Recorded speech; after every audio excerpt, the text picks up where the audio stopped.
Tugas pa ba ako?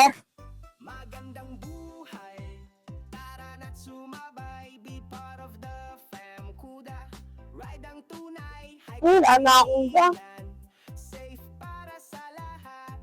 Top of the line, Ang gusto yun. Kuda e-bikes.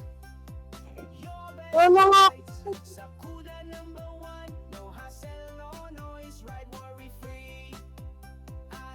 Hindi, ba't na lang ako? Kuda, priority. Bala. Dito na sa Kuda Hi, ma'am. Meron po kaming Kuda e-bike, ma'am.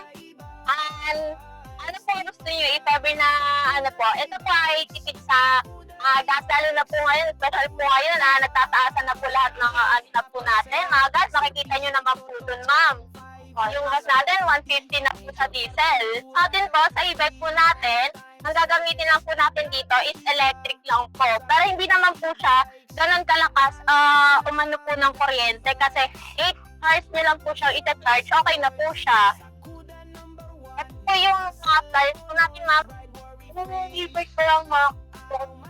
Lahat po, ma'am. Makakitipid po kayo sa lahat ng e-bike po natin, ma'am. Sa lahat po ng unit po natin, ma'am. Kahit saan po dyan. Tsaka mura lang po siya. Sakto rin po sa budget, especially pag mga family outing, mga ganyan po, pwede niyo po siyang gamitin. Mga oras na charge, 8 hours po siya. Paano ba magkabili ko? Kasi walang po. Kuda e-bike, your best Pwede po choice. mga cash. Cash po namin, meron pong discount po yan, ma'am. Mga 2K, 3K.